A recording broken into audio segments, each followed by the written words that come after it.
Salut à tous, nouvelle vidéo. Donc après le nettoyage des plaquettes, on s'attaque au nettoyage du disque. Voilà. Donc pour le disque par contre on va pas prendre de papier à poncer parce que sinon ça risquerait de l'abîmer. Donc pour le disque on va juste prendre du disque cleaner et chiffon. Je vais augmenter un peu, voilà, comme ça vous voyez mieux peut-être quand je vais pouvoir. Voilà.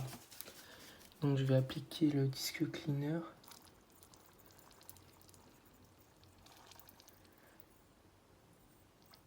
Voilà.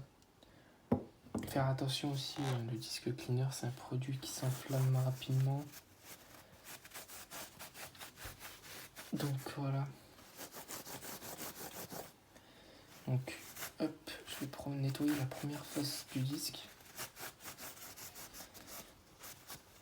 Bien sûr nettoyer de côté, si vous pouvez démonter votre disque comme je l'ai fait.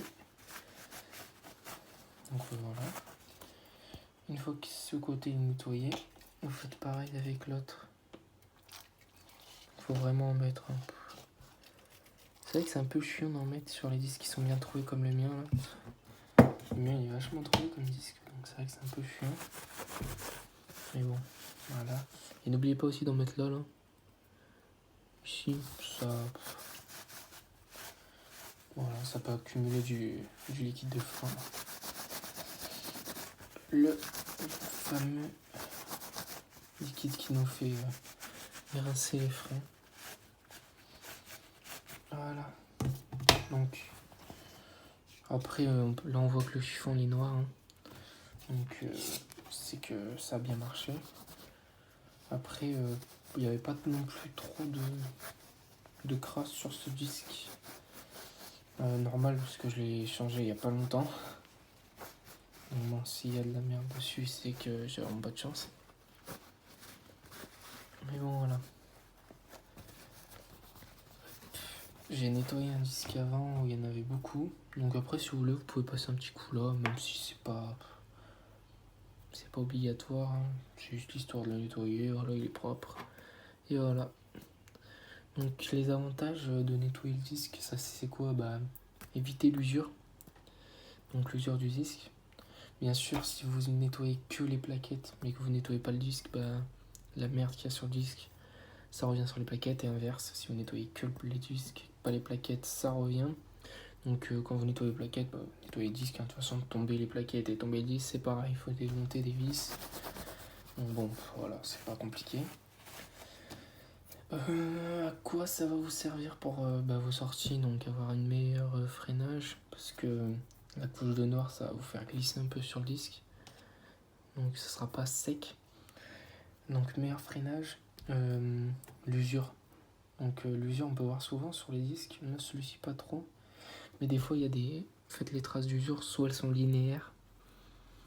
Donc ça fait une ligne droite. Soit c'est un peu ondulé. Donc si c'est un peu ondulé, c'est que sur les plaquettes, il y avait un peu des petits graviers. Pas des petits graviers, mais des petites imperfections qui font que bon, voilà.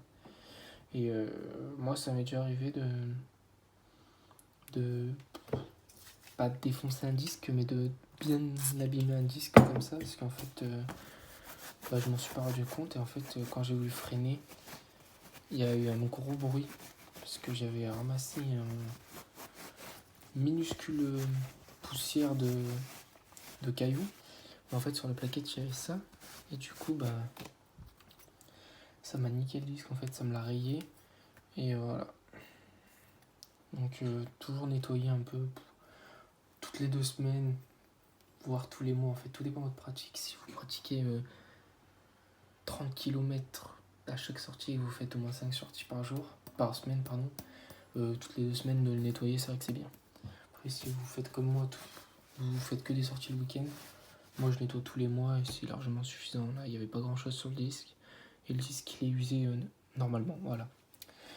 J'espère que cette vidéo vous a plu, moi je vous dis à plus pour des sorties et des lives.